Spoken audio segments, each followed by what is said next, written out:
That's actually They're in incorrect. daycare and public school. No. No, it's $1 billion industry. It is $1 billion Yeah. industry, but statistically, women have the majority of childcare burden. And not a lot of people can afford daycare nowadays.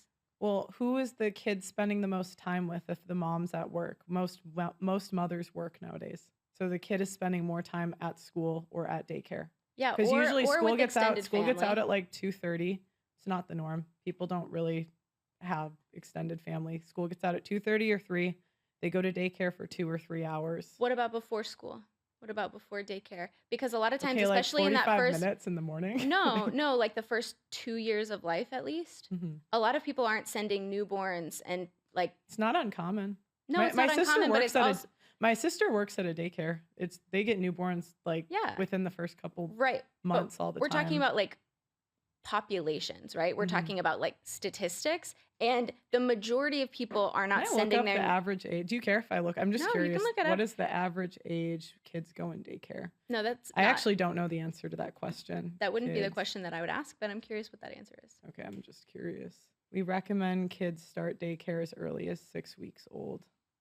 Doesn't give me an average. Just says kids can start daycare as early as 6 weeks. That's all I got. Yeah, well, I mean, again, because that wouldn't Yeah, be the question yeah, that I yeah, would no. Google. Go ahead. Like, it would be because, right, we're talking about breastfeeding, we're talking about like bonding, Mhm. a lot of these things, like especially in the first 2 to 6 months of life at least, Mhm. like women bear the majority of that labor. Sure, but I say so what? I could say that to any Men bear the majority of labor of running society for a lifetime.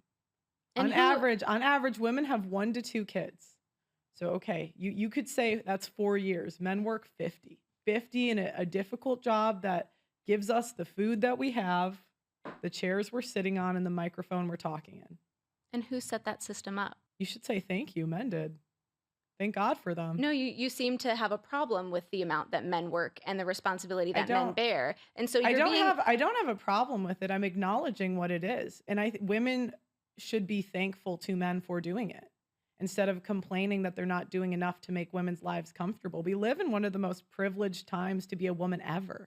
I mean, you have even the fact that you're saying the biggest problem is that they have to raise their kids in the early years. You know how privileged that is? I mean, you have the option to put them in daycare. You have the option to delay motherhood. They made IVF for us. They gave you birth. Like, we have so many choices now. And we're still going to say they're not doing enough? That's bullshit. Do you know how much work it takes to raise children? I'm one of 10. Yeah, so you should be I'm one of 10 Okay, kids. so here's my next question. Are your parents still married? Yeah. And wasn't your mom like a feminist on the UN who fought for women's rights at a global level? Me and my mom don't agree on everything. What's your point? Yeah, that she had 9 children and she's happily married as a feminist. So it seems like you should be fully aware and She's fully not a feminist. She took me to Sarah Palin rallies when I was a kid. Okay, I went to like pro-life rallies when I was 12. Yeah, I mean, This didn't come out of nowhere. Right, but she also did advocate on a global level for like women's opportunities. So Yeah, it and I seems don't. like you should be fully. Here's the thing: the internet only has half of that story, and Usually I does. can't. Yeah, I can't tell the full one, just because it's not my place. So I can't really use that as an. I'm telling you, you're wrong though. That's not. If you had the full story, I just can't talk about it here. Yeah, you That's say that a lot when people bring up your family, which is fine. But my main point is that you are not ignorant to these ideas. You are not ignorant to these arguments. Like, you on a global and personal level, like, are aware of them. Mhm. So to say who cares, like, your mom cares, to say who cares, a lot of us care. Mhm. And I think that it takes a lot of strength to care. And I think that it actually, to say, oh, I don't care, stop complaining, that's the easy way out. I don't want to take the easy way out. I think that being passionate about empathy is really like the strength. It takes strength to be sensitive. It takes strength to be vulnerable and transparent. I think that it's really easy, and it's the easy way out, to just be callous and to say we can't make change and I don't care about your feelings. Okay, well, again, you can say that, but it doesn't change the reality of the world. And the thing is, if you want to be in a man's world, then be in it. And what women try to do is they go into a man's world and tell them how it should be different. Yeah, because as you've Even recognized, though even though they've done none of it the seems work like you are even you though they've interviewing done the me, or are work we? even though they've done none of the work of building the society. But go ahead, sorry. I would argue that our society would be better off if we did have a part in building it. Our society has been stagnated and has been held back because women have been held back. Imagine the prosperity and imagine the opportunity that the world would have if women weren't held back and women weren't stagnated. And you continuously complain Mhm, about these things that men have to endure and then simultaneously call it a men's world that women should be grateful to be a part of, but we should also be sensitive towards the things that they've built that are detrimental to themselves? mhm. So, what do you think men did historically? Like, what do you think their jobs were? Like 1800s, what were your choices as a man to do as a job? Because you always talk about how women were held back historically. So I'm asking, like, what was life like back then, Well, women had to 1800s? stay home and men had to do all of the jobs Okay, because they didn't allow women to help them. what were their jobs that they did? What were the most common methods of employment back then? I mean, what do you mean? I mean, Like, it's going to be construction, it's going to be medicine, it's going to be food production, it's going to be factories, it's going like the same thing that runs all of societies. so they had three choices: coal miner, farmer, factory worker. Nothing else happened in society in the I'm not saying 1800s. nothing else. That was the majority of how people were employed. Mhm. So it was you guys have this like rewritten history where you guys think that men just had these glamorous fun jobs, but No. men did the difficult job. Men know that they didn't enjoy their jobs. Like, do you think of any guys going to a coal mine and saying, "Wow, this is my passion"? And again, who set that system up? It's not about who set it up. It's how would the system run without it. They need coal. At the time, they needed coal. Like the same way now, somebody has to build the buildings. Y- Somebody has to get the food, otherwise society does not run. Correct. And we're better off when women participate and when women are able to help men. Like we talk about all of these like detrimental aspects of these harmful Mhm, industries and arguably if we cared about how people felt, we were mhm, compassionate towards their experience, we would put more time and energy to improving these harmful industries. mhm, And if women had been allowed to enter into these industries earlier, you could argue that they would be safer industries because we have empathy and we want to value progression and we want to recognize problems and address them. We don't just see a problem and say, hey, that's a problem, and then sit on it. Like, no, you recognize a problem, you recognize what causes it, and you mhm. fix it. Okay, so I told you about the crab fishing today. What are you gonna do now? As I said, that's not my job. There are people Okay, who so are you're on, doing the same excuse me thing. if I Sorry, could please okay. Go speak. ahead, go ahead. As I've said before, there are people on safety committees. There are Mhm, people on workers' unions. There are people whose jobs are dedicated to worker safety. mm. So if you're very passionate about that, you should probably invite one of them to sit down in the studio and ask them that question Okay, so nothing?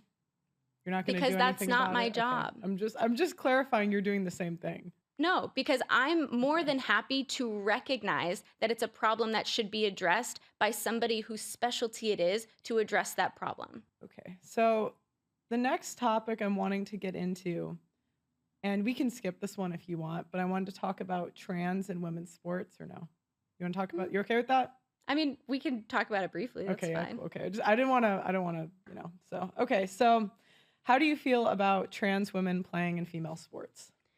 I personally have no problem with it. I think that there are advantages and disadvantages to be found in the spectrum of biology, regardless of like gender and otherwise. Mm, I see the concerns about the advantages that certain athletes will have over another. But again, I think that that is a problem that we recognize and we need to figure out how to address it to make it equitable for everybody to be able to participate appropriately. It is not my specialty. I don't have any specific solutions, but I think solutions do exist that we can utilize to make it like advantageous for everybody. I mhm, also think that this is an issue that is largely overblown. And if we want to talk about the issues in women's sports, trans athletes are not the major problem. There are so many bigger problems that should be addressed and should get a lot more airtime. Mm. But I think that this is a strategy that is utilized to distract attention away from real problems and to demonize a group. Because this is the same thing we see on the political spectrum, Mhm. right? Where we want to pick a group and demonize them and make everyone believe that this is the root of our problems when they are not. Mm. They are just people who want to participate in athletics and sports like everyone else. And I think that it's a really easy way for the sports committees and for media to direct attention to a small group of people and demonize them while ignoring the plethora of issues that female athletes have to endure otherwise. So I actually agree with you on one part. I do think they overblow the issue. I've played volleyball for like 16 years. I told you before the podcast I had one experience, maybe. Um, However, I'm a little bit confused by your answer because it was. Could you just say it in a more simple way? Are you for it? You're okay with it, or you're not? So Like, I okay, if have they said tomorrow, they said, I'm sorry, I do this sometimes, but they said tomorrow, hey, you get the final decision. Are they allowed or are they not allowed? so I would reject that option because it's a nuanced discussion. I think that if you want to turn something nuanced into black and white, you're going to run into problems and Yeah. you're going to automatically come to the wrong conclusion. Well, but the way these leagues are run, they have a rule book. So when I was playing in England, there was a rule book every season. Hmm. And so somebody has to write the rules. Yeah. So when it comes to the rule book, it has to be black and white.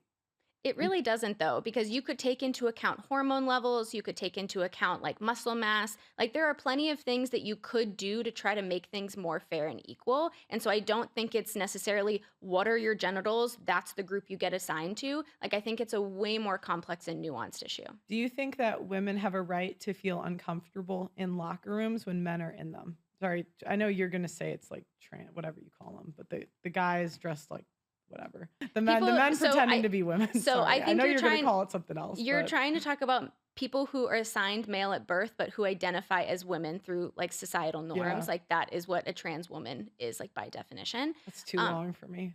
I know. It seems like you don't really like complicated thoughts. So it seems to be like the That was over. rude. I mean, I'm just making an observation because Okay. anytime that I try to implement nuance into a discussion, you Well, say like because that's just overthinking it. That's just too complex. So it not just not seems like necessarily. The reason I say that is because I think you do that to evade questions where you can't give a definitive answer. no, And because so you I just want. like to be direct and get like what do you believe out of this? And Mhm. sometimes I think you talk in circles. Because you can't keep up with what I'm saying. So No, I I speak. can keep up, Yeah, but and I so think you need to just give because a direct answer. Go ahead. you're asking me nuanced questions that require a nuanced answer, Mhm. but you can't ask a nuanced question and desire a black and white answer. That's just like not how the world But works, that's as a you really like to simple say. question. What would the rule book say? And I answered that. I said that we should be able to take into account different biochemical markers in order to make something more equitable. Okay, so a trans person comes in and they say, I want to play in the women's league. How are you going to deal with the situation? What I just said. Take into account biochemical markers to make the competition more equitable. Okay, so how would you measure it? What That's is not the my job. process? So there's Okay, so many things as I okay. mentioned previously, there's hormone levels, there's muscle mass, there's all these different things that you can measure. If Mhm. we're really going to say that trans people in sports are this huge issue that we need to dedicate so much time to, then if we're going to dedicate this much time to talking about them, then we Mhm. should dedicate Well, equally the amount of time we should dedicate it equally wouldn't be the that long of a conversation if you just got to the answer. Are they allowed or are they not allowed? because it's not a simple If they're answer. allowed, what exceptions are we making? It's not a simple answer. You want a simple answer to a complex problem, and that's not how the world works. It is how that works because I've played in sports and the rules are generally pretty simple. Just because you desire a simple answer does not mean that the answer is simple. Okay, well, that one is pretty simple. They either allow them or they don't if you look at the rule books. But that's not equitable or fair, which I believe in an equitable and fair society, which you've made it very clear that you don't, which is I probably why do we I disagree. do want society to be fair, but if women the thing is women want all the privileges without doing the work. So why aren't you pushing for women to do 50% of the hard jobs in society, the infrastructure jobs? I want them to. They can if they want to. If they want to, but they Hmm. won't. And that's the catch. I mean, do men want to be in those jobs? Like, they don't have to if they don't want to. No, but many do it because they have to. Are And they because drafted into they the know crab fishing industry, or do they choose to go into the crab fishing industry? a lot of men do jobs because they know that no one else is going to do them. And that sounds like a choice that they are making for themselves. Okay, so going back to equality, do you think that women should be enlisted in the draft? I don't think that the draft should exist. I think nobody should be drafted. Okay, but since it is men are enlisted in selective service and they're fined $300,000 if they don't sign up for this, do you think that women should have to too in the name of equality? I think if we're talking about equality, if women don't have to sign up for the draft, then men shouldn't either. Okay, then we agree. But since they do have to, do you think they should too? I think that we should abolish the draft. So you want Okay. me to go in your direction and I'm taking it in my direction. Mhm. You want everyone to be subjugated and controlled, and I want everyone to be I free. don't have an opinion one way or the other. My Sounds point like you do. my point is that it should be fair. Yeah. So if the men have to do it, then the women have to do it too. Or if the women don't So have to do it, then the men shouldn't have to do it. right, but right now the men have to do it. And right now the women don't. Correct. So And it could go either way. that's why it goes back to feminists never fight for equality when it comes to men's issues. I've never heard women say women sign up for selective service like the men. They just say, "Oh, that's a hard thing. We don't want to have to do it." So you haven't spoken to like many academic feminists, because many academic feminists who want full societal equality Mhm. do advocate for men's issues. And we recognize the way that certain societal norms, which by the way are designed and built and created by men, are detrimental to men. And Mhm. we advocate because a lot of feminist ideology is beneficial to men. And so we are advocating for men. And so you say men have to sign up for the draft, so women should have to, where I go the opposite. You Well, seem, it's can I selective finish my service. thought It's though? selective Because service, but you yeah. seem to be very pro control, where I'm pro freedom. I want everyone to have freedom over their body. I want everyone to have freedom over their choices, where you seem to go in the opposite direction and say if one group is subjugated, we should Mhm. subjugate everyone. It's And I not don't what agree. That's not what I said. But if okay, let's go into family court. Do you think that custody should be 50-50 off the bat? Like In physical, or there's different kinds of custody. child custody. Like who they live with or who makes legal decisions for them. Yeah, 50-50 off the bat. So those are two different things. But I think that it is going to be a nuanced discussion and based on family dynamics. Okay. But in general, if there's no abuse or anything crazy like that, 50-50 off the bat as a starting point. I think that every case should be taken into account from its individual and nuanced perspective. I think that, sure, abuse should absolutely be taken into account, but also should finances, also should desire for childcare, Mhm. also should geographical location, like all of these different things. But I'm asking for a starting point. 50-50 custody off the bat. I think that each partner should be looked at equitably, and there should be no discrimination towards either from the get-go. From the get, like, Mhm. okay, so we would agree off the bat, starting, it's 50-50. I understand if there's abuse, if there's one parent wants to work more, totally fine, they can work that out. But I'm saying to start off the bat, 50-50 custody, no child support, no alimony. No, that's not what I said. Okay. No child support, no alimony. That's not what I said either. I'm asking you, what's your thoughts? Yeah, so as I previously said, I think that each case should be analyzed and should be, you know, when it comes to finances, when it comes to abuse, when it comes to all of these things, like that's going to be so unique to each individual circumstance. So to say no alimony or full child support or 50-50, like these are people and Mhm. people are complex. And so you seem to want simple answers for complex issues. No, I want a starting point. I understand that it's complicated in family dynamics. There's abusive women, there's abusive men. That would change a family dynamic, you would agree, Yeah. right? There are differences in schedules for work. Totally can be worked out, but I'm saying off the bat, 50-50 custody, no child support, no alimony. Yeah, and I disagree. Yeah. And that's my point. Whenever I talk about an issue that would help men or be more fair to men and that benefits women, you don't give me a straight answer. Who And designed you the say legal it's system? complicated. Who designed the legal system? Who designed it? Yeah, I don't know. men. I mean, it depends because some of the laws are like Title 4D came in the past um, 50 years, I want to say. And by then, like, women have the majority of voting power. So most of the laws in recent years are catered to women. So actually, most of these laws are not determined by a vote. Most of these laws are determined by politicians. And right now, more men, historically and present day, hold positions of power. And so these policies that you're talking about are not policies that the population is voted on at large. These are policies that have been designed primarily by men in power. So if you want to talk about how the system is detrimental to men, you also need to recognize that men are detrimental to men. Right, but who are they representing? The politicians. Who votes more? Who votes more? Yeah, who turns up to vote more? Who is the majority of the population? Women. Okay, so they represent women's interests. Not necessarily, no. And you can see that. What percent of the time do men get custody in family court?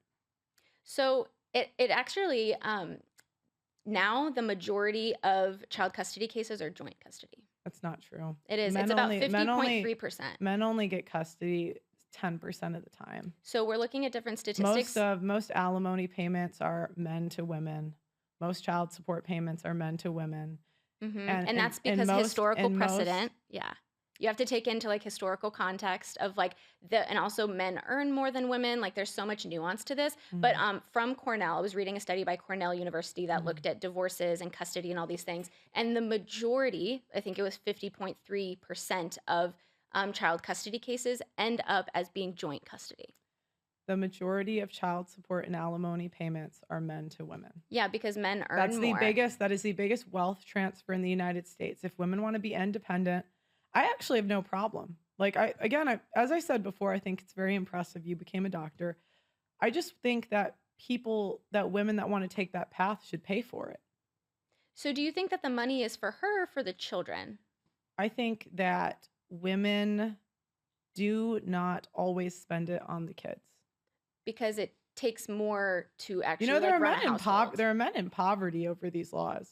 Yeah, and a lot of child support isn't paid either. And you can also opt out of child support by relinquishing your parental rights in a lot of states. So if you don't want any rights as a parent, then you can relinquish those rights and then you won't be held accountable for child support. But if you still want to be in that child's life and you want to be involved, then you will have to pay child support. So No, they take it directly out of your bank account. You can lose your fishing license. You can oh no. you Poor can man. you can it is. It's really there's men that kill themselves over this. I know you think it's funny, but like I've interviewed men that were a mile from their kids and haven't seen them in years. And they wanted nothing. I know you think it's like funny, but it's really not. No, I don't think that it's funny. I think that you bringing up men losing their fishing licenses while talking about women bearing the majority of like childcare duties is that comparison is humorous to me. Not men unaliving themselves, not men losing money, but just like that comparison is humorous. That's like one of many things that they lose. They lose their fishing license. Like that's one. No. But my point is that it's unconstitutional. Like I know you think it's funny, but it's really not.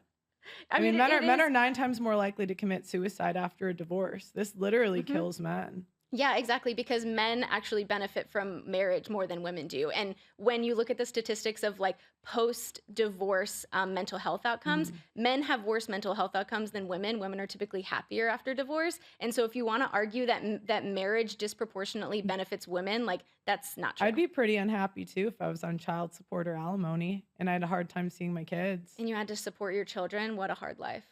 Well, you understand that it's not taxed. So the problem is they take over 50% of the man's income because it's not, so they have to pay taxes on the stuff they're giving her and take half of his paycheck. To support his children that he wants to be involved in their lives. Right, but it wasn't his choice because women leave the majority of the time. It is his choice to relinquish his parental rights if he wants to. What I'm saying is many men want to be married and they want to be an involved father and they want to stay with the mother of their children. My point is if she makes the decision to leave, she should pay for it. If you want to leave, that's totally fine, but you should pay to raise your kid. Is it not his child as well? And he should pay for the time. That's why I said 50-50 custody off the bat, no child support, no alimony. So she gets to take on all of the child care responsibilities, but he doesn't have to like pay anything. He doesn't have to have any buy-in. I didn't say all. I said 50-50 custody. He should have the kid half the time. But doesn't have to pay any money towards it. No, he should pay for the kid when the kid's at his house. Okay, and so the majority of the time when the kid is at the mother's house, he doesn't have to be involved in any way financially? No, she should pay for it. She has a job.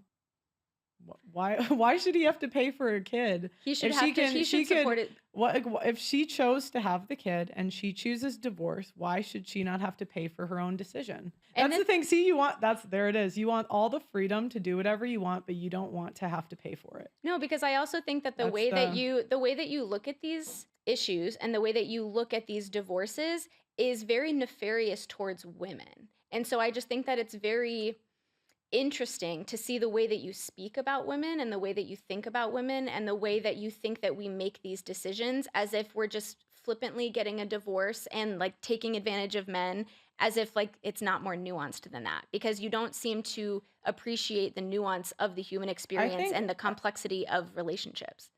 I think there are valid reasons for divorce. If women want to divorce, that's totally fine. They can do that. I think that they should pay for their decisions. Again, this goes back to I say if you want the freedom to do something, you should take the responsibility that comes with it. You want them to Mhm. have the freedom to do something, but not have the responsibility that comes with it. So you say you can have the freedom to divorce. Totally, we agree, right? We can have the freedom to be a single mother, to go into medicine or whatever career you want, but I think you should have the responsibility to pay for it. And I don't think that, do you think that's unreasonable? Well, I would just flip it around, right? Mhm. I would say that if men want the freedom to be a part of their child's life, then they should accept the responsibility that that entails, which includes financial responsibility. But women have the right to work now Yeah, but men still out earn women. because they do harder jobs. Not necessarily, no. Because, You don't think doing an infrastructure job is more difficult than the number one employers of women, which is admin, assistance, education. so Education, you get out at like 3 o'clock, 2:30. I mean, again, there's men dying getting you the chair you're sitting on. There's men okay. dying to protect you, literally. So statistically, when they look at the gender wage gap, they've shown that women in the exact same positions with the exact same qualifications make less than men. So it's not this like strange overarching pattern that you like to point out that Mhm, men are in these dangerous jobs and they run mhm, society. Like that's just not true when it comes to the gender wage gap. They've controlled for these variables when they study this, and there's still a very significant gender wage gap, even when you control for different industries, different degrees, different mhm, qualifications, different hours, women working all of the same things as men, mhm. hours, degrees, industries, education, whatever, still make less than men. So Me if you want to pull it back towards childcare or child support, then you have to recognize that, like, on a societal scale, like, mhm, the wage gap is there. And so that's also going to contribute to the gap in child support and financial mhm. Well, responsibility. women don't do as good of a job. They don't produce as much in the workforce. That's why That's they get actually paid less. incorrect. They've They done they've done they an make 80% of the world's stuff. Women. okay. Men have invented 90% of things. Men. Where did you get that statistic? Google it. Google it. Right, I will. Top of I mean, So, and I would it's argue that especially A World Without historically, Men too. It's in that book. okay. It's an economist. He breaks down. I would argue that also historically, women have been erased from their accomplishments. A lot of people don't know that Albert Einstein had a wife who actually helped him and got the same degrees that he Mhm. did. She went to the same schools that he did, same classes, but they didn't award her a degree because she was a woman. And I'm not done.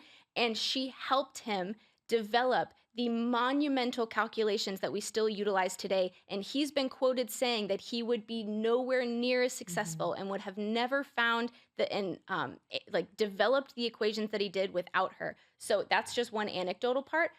But when you look at the actual productivity and efficiency of women, if you are a female surgeon, you are going to have better surgical outcomes. This has been studied numerous times, Mhm. and statistically, female surgeons have better outcomes than male surgeons. They've also analyzed the top 500 companies, like Fortune 500, I think, Yeah, but and the they're ones, only 20% of surgeons. yeah. And so, isn't They're, that amazing that only 20% of women have better outcomes than 80% of then they men? would be doing the majority of medical breakthroughs. They're not.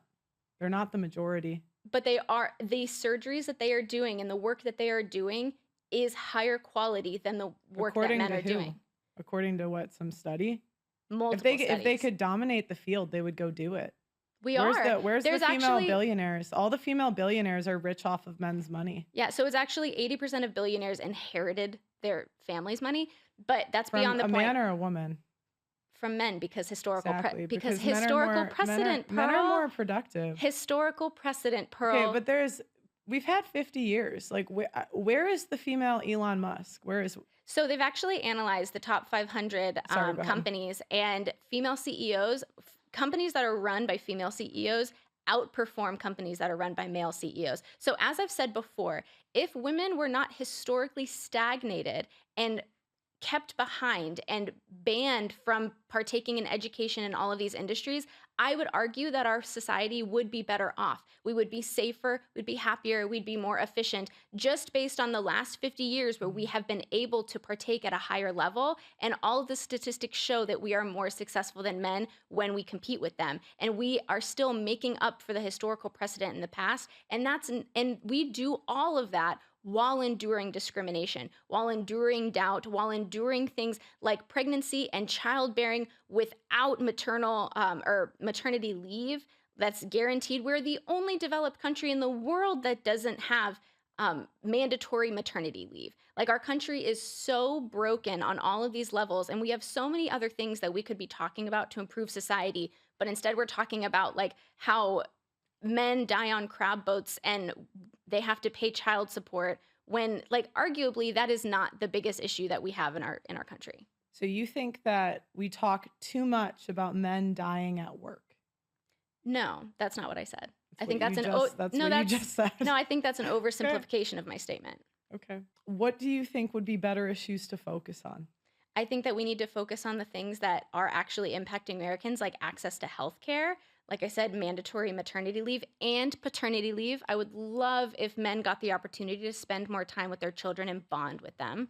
I think that we need to address the housing crisis, because now in the US, dual income educated households cannot afford to buy a home on average in US cities. Like, we have, from healthcare to housing to childcare, we have so many issues that are worth talking about. Well, if we're going to go into maternity leave, that's again, you want the freedom to have kids and you want the company to pay for it. Yeah, like every other developed nation, because every other developed nation recognizes that the more that you invest in families, the better off you are as society as a whole. Yeah, women aren't really having kids. That's incorrect. 1 out of 3 women has had an abortion. 1 out of 4 will have an abortion in their lifetime. So it's a different statistic. But Okay. 1 out of 3, 1 out of 4.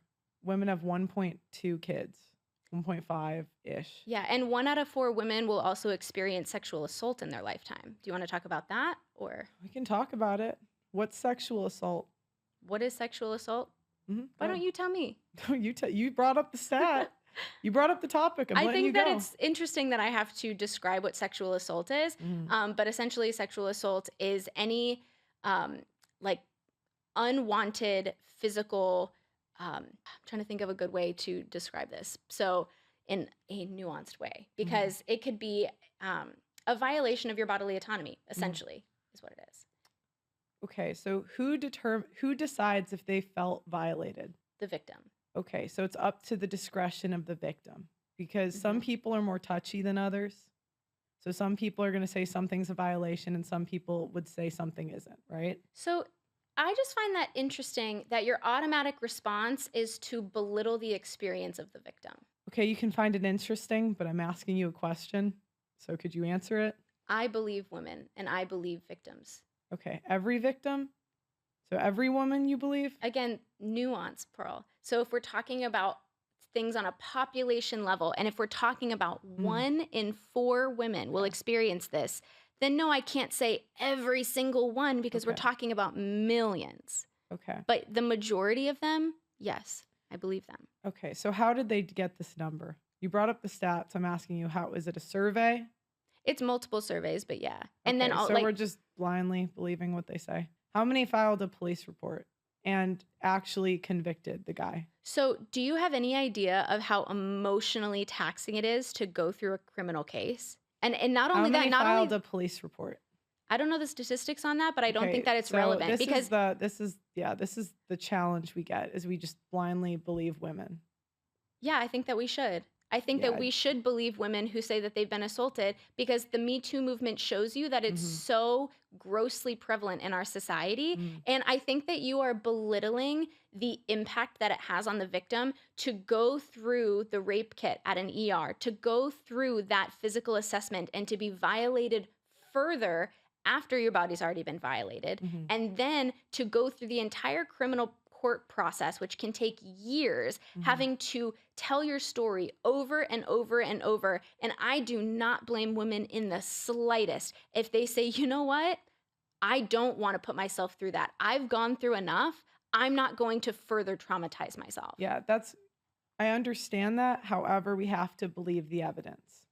And so if you're going to tell me a story, we have to go through the evidence, which is only found in criminal court. I disagree. What do you mean you disagree? You I think d- we should just blindly Okay, like how far do we take that? Do men lose opportunities because a woman has a story and she didn't file charges? I Do think that when women go on social media with no police report and tell stories where it's easy to identify the man, should they be allowed to do that with no repercussions? This would happen all the time to like me when I was on my show. I interviewed 1,000 people. Women rarely file police reports. yeah, And because it's usually, traumatizing. yeah, no, but what I found was a little different. I used to kind of be more like you, where I would, when a girl, Find nuance, not that, but express empathy. not really. More so, usually I would think that women were telling the truth. Like when they would tell me someone abused them, someone assaulted them.